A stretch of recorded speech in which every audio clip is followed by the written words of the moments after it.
6 बाब इंसान की बदी। जब रूए ज़मीन पर आदमी बहुत भरने लगे और उनकी बेटियां पैदा हुईं तो खुदा के बेटों ने आदमी की बेटियों को देखा कि वो खूबसूरत हैं और जिनको उन्होंने चुना उनसे ब्याह कर लिया।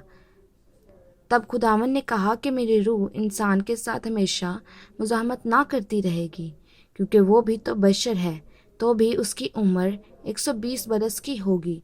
उन दिनों में ज़मीन पर जब्बार थे, और बाद में जब खुदा के बेटे इंसान की बेटियों के पास गए तो उनके लिए उनसे औलाद हुई। यही कदीम ज़माना के सूरमा हैं जो बड़े नामवर हुए हैं। और खुदावन ने देखा कि ज़मीन पर इंसान की बदी बहुत बढ़ गई थी, और इंसान के दिल के तसव्वुर और ख्याल सदा बुरे ही होते हैं।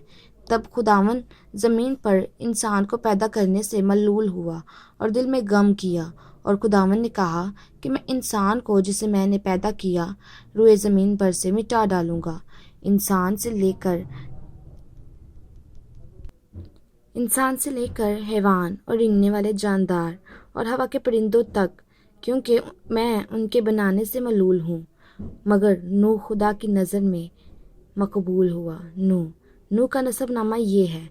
नूह मर्द रास्तबाज और अपने ज़माना के लोगों में बेऐब था, और नूह खुदा के साथ साथ चलता रहा, और उससे 3 बेटे सिमहाम और याफत पैदा हुए।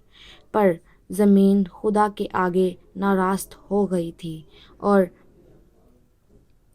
वो जुल्म से भर गई थी, और खुदा ने ज़मीन पर नज़र की और देखा कि वो नारास्त हो गई है, और क्योंकि हर बशर ने ज़मीन पर अपना तरीका बिगाड़ लिया था।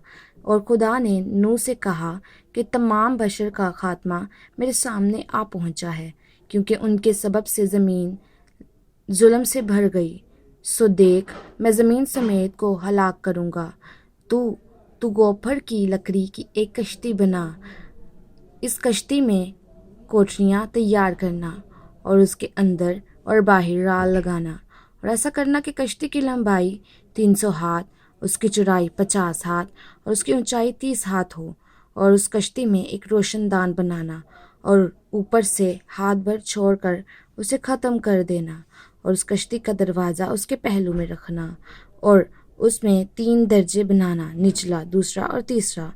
और देख, मैं खुद ज़मीन पर पानी का तूफ़ान लाने वाला हूँ, ताकि हर बशर को जिसमें ज़िंदगी का दम है दुनिया से हलाक कर डालूँ, और सब जो ज़मीन पर हैं मर जाएंगे।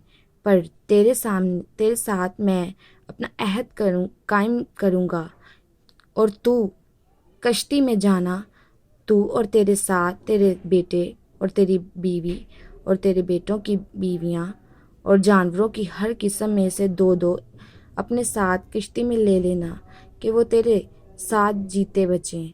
वो नर और मादा हों, और परिंदों की हर किस्म में से और चरिंदों की हर किस्म में से और ज़मीन पर रेंगने वालों की हर किस्म में से 2-2 तेरे पास आएं, ताकि वो जीते बचें। और तू हर तरह के खाने की चीज़ लेकर अपने पास जमा कर लेना, क्योंकि यही तेरे और उनके खाने को होगा। और नूह ने यूं ही किया जैसा खुदा ने उसे हुक्म दिया था, वैसा ही अमल किया। खुदा उनका पाक कलाम पढ़ा और सुना और समझा जाना मेरे लिए, आप सबों के लिए बाइस बरकत का सबब हो। शुक्रिया।